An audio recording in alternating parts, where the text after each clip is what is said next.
autre chose que la manifestation violente, barbare de l'impérialisme, du néocolonialisme, de l'esclavage qu'on tend à nous imposer aujourd'hui, ce que nous avons qualifié de terrorisme.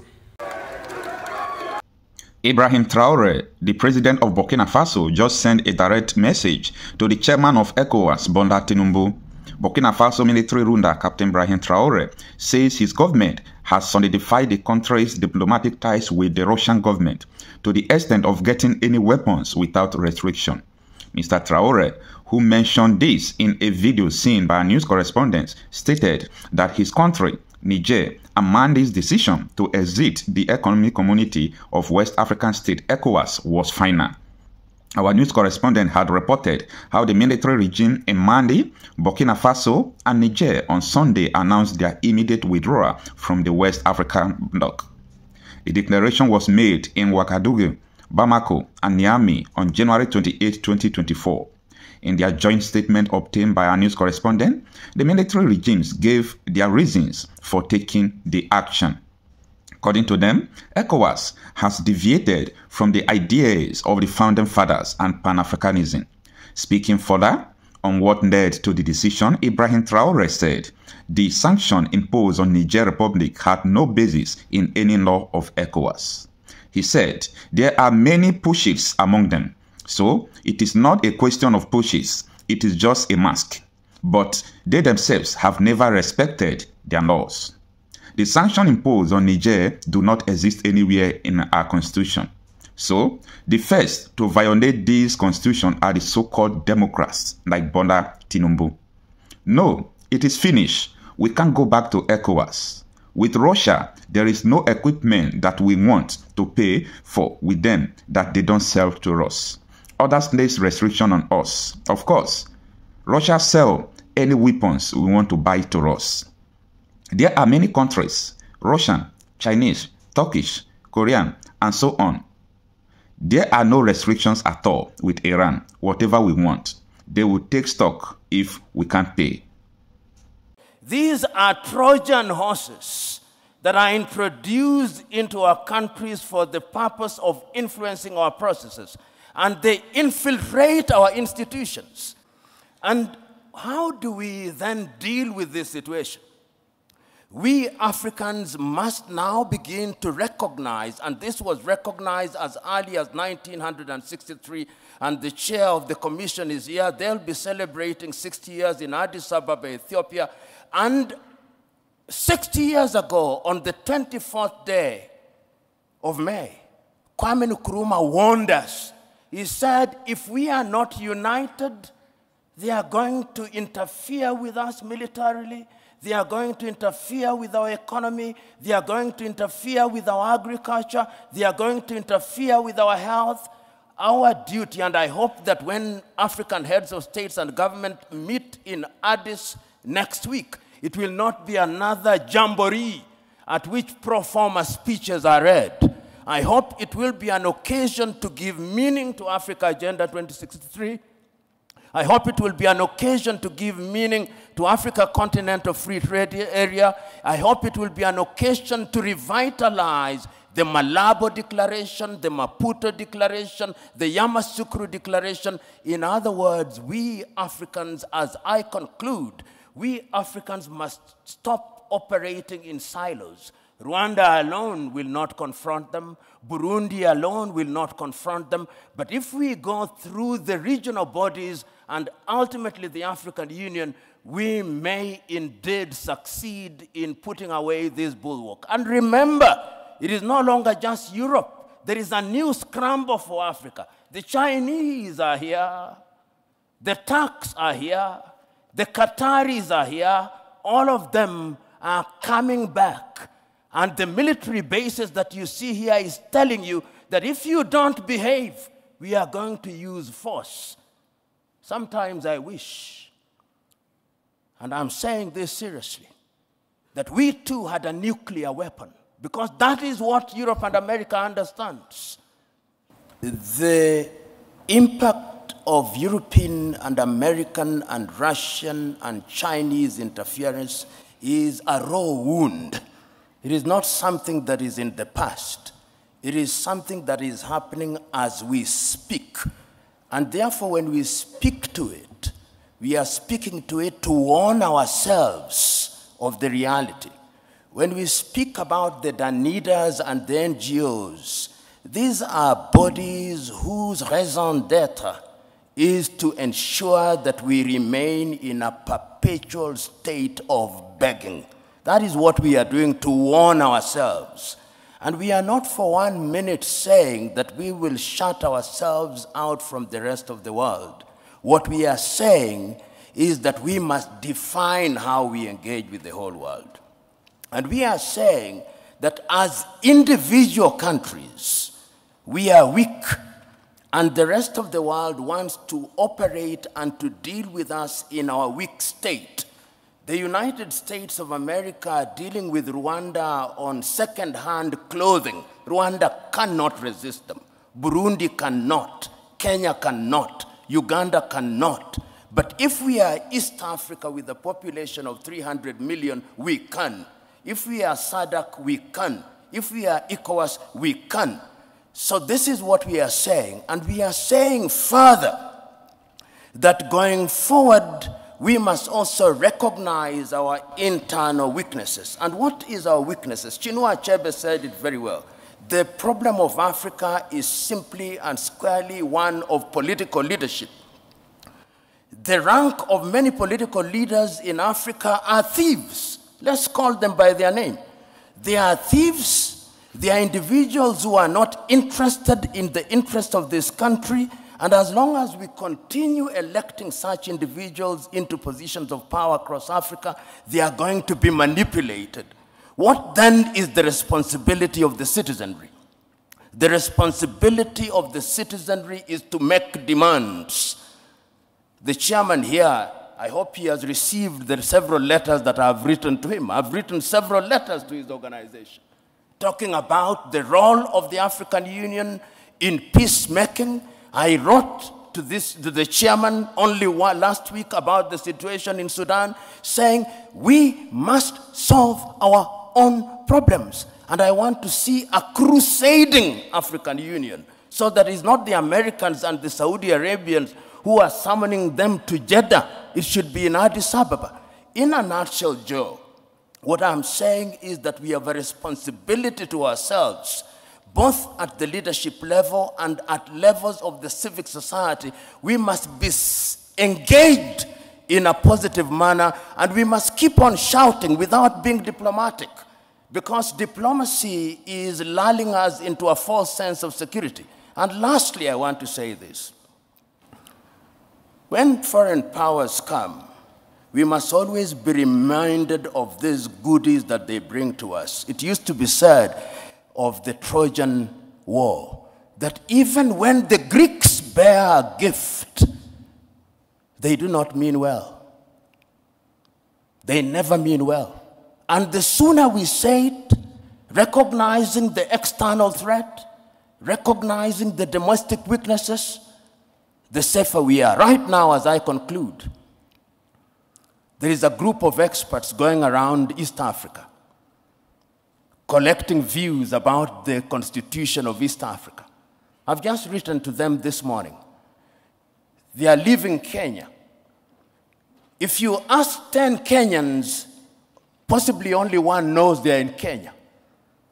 Then they will be going to Burundi. If you ask your typical African about Africa Agenda 2063 out of 10, if 2 know about Africa Agenda 2063, you'll be lucky. If you ask them about the Africa Continental Free Trade Area 10, if 2 know, you'll be lucky.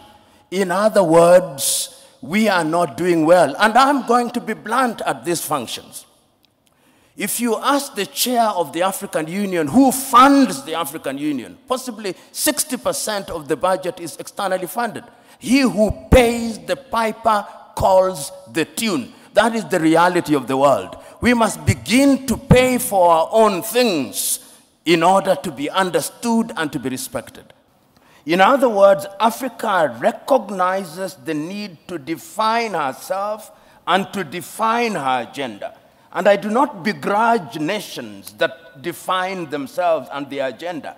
Ronald Reagan once said it, and I agreed with him, that every nation does what is in her best interest. And I have no problem with that. The problem that we have is that at critical moments in African history, we have failed to seize the moment.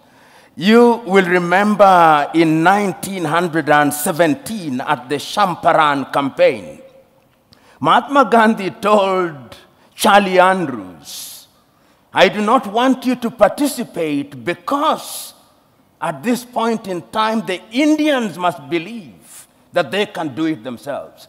In other words, there comes a time in the history of a nation when even friends of goodwill must be told, keep aside. We want to believe that we can do it, and your help must be surreptitious and subterranean if you are a person of goodwill. And the Champaran philosophy is what we must define for ourselves. In the year 2005, the former Prime Minister of Britain, Tony Blair, put together 17 individuals in what was then called our common interest. The report on the African Commission. The Prime Minister, he was then the President of the European Union, from which Britain has now left, and he was also the President of the G8 at that time before the exclusion of Russia. They produced a report. Right now, when I see the Blair Institute moving around Africa, they are implementing exactly what was in that particular report, and I have a copy of it, not for the benefit of Africa, but for the benefit of the Institute. And what they have done is to sugarcoat it and camouflage it for the purpose of hoodwinking Africa and for the purposes of creating an environment which benefits foreign companies to the detriment of the continent of Africa. So that some of these engagements are anodinal. They simply lull us into a false sense of security. Do I blame them? No. That is why I agree that we must decolonize all learning. I don't know who said it this, that if you have that the happiness of the slave is the comfort of the slave owner. And I am saying that if Africa does not recognize this, then Africa will never recognize and realize our potential. The saying goes that if you behave like grass, goats will eat you. And many times we in the African continent behave like grass, and we are fit for eating. And that is what I'm saying, going forward in a strategic engagement such as this, it is incumbent upon the continent of Africa, and remember I said there is a new scramble, sometimes subtle, sometimes not so subtle. There was 1 month in this continent when the Russian foreign minister was here, the American foreign minister was here, the Chinese foreign minister was here, the French president was here, the Turkish president was here, within a period of 2 weeks. What were they looking for? What is in their best interest? They engaged little countries. They don't want to engage the East African community. They don't want to engage SADC. They don't want to engage ECOWAS, because when they are big, they are not manipulable.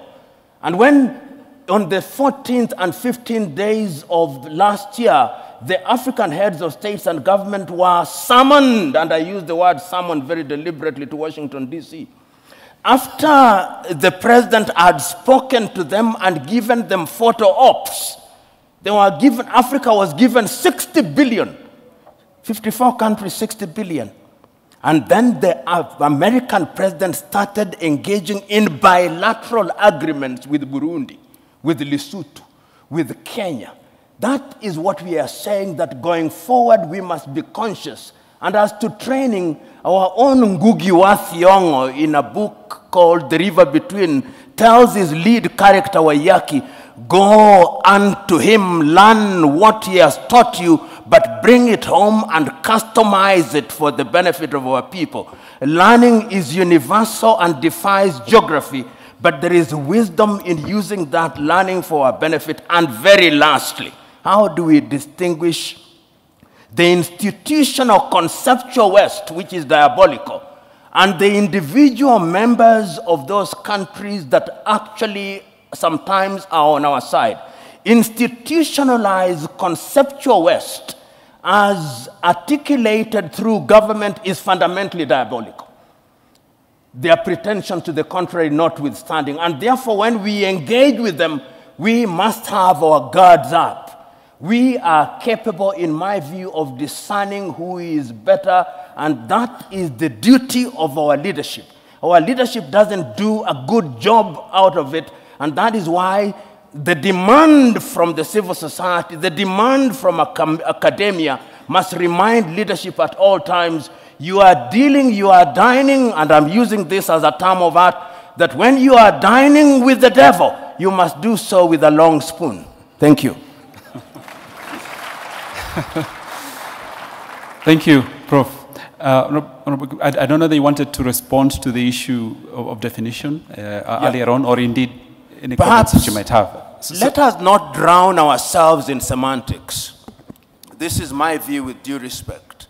First of all, let us remember that, and I always warn us Africans, if I was using my mother tongue to define interference, or using a Kiswahili word, what meaning would it carry? And sometimes we find ourselves prisoners of Portuguese, prisoners of French, prisoners of English, or any other colonial language which we have appropriated and which we now deploy in terms of engagement. History has demonstrated, and my good friend Kegoro said it, history has demonstrated not once, not twice, that the intentions appear to be noble in the beginning, but when they have come in like the proverbial Trojan horse, they go beyond their mandate. Show me what is happening to Libya today. Show me what is happening to the Central African Republic. Show me what is happening to Somalia today.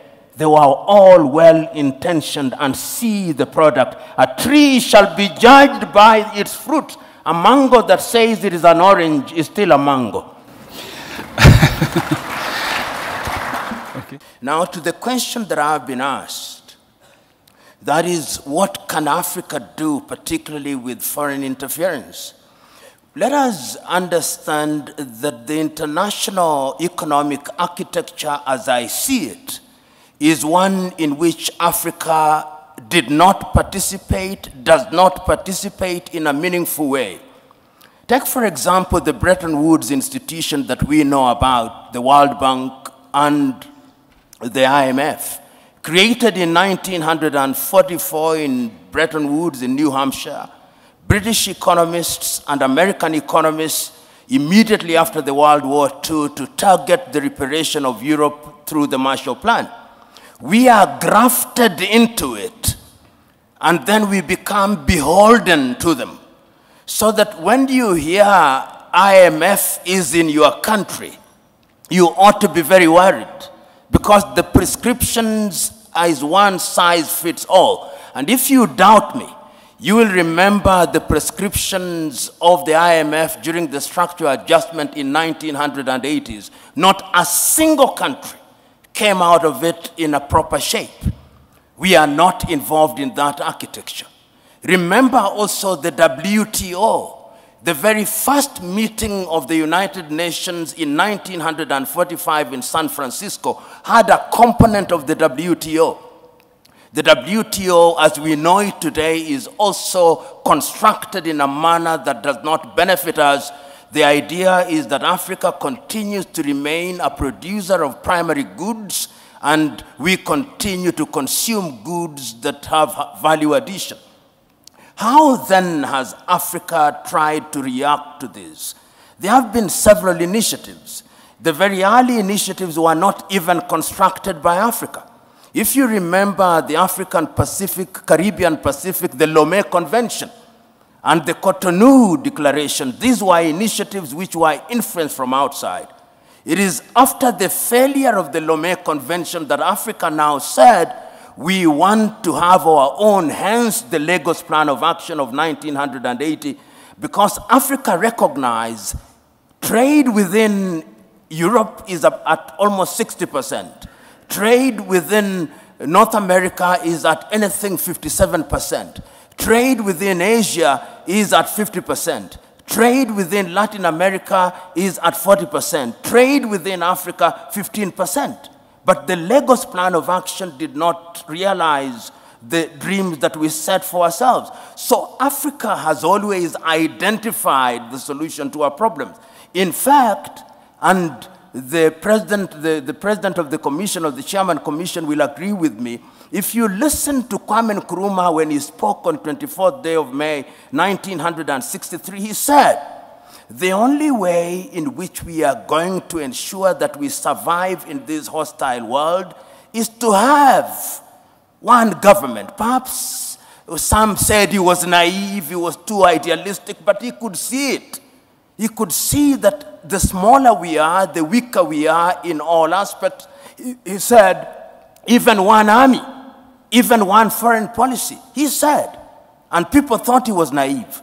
In 2013, when we came up with Africa Agenda 2063, and I invite you to read the letter written by Nkosazana and Dlamini Zuma, from whom the president took over. She is apologizing to Kwame Nkrumah. She's saying, we wish we listened to you. So what are we doing as Africa in terms of trying to deal with this foreign interference?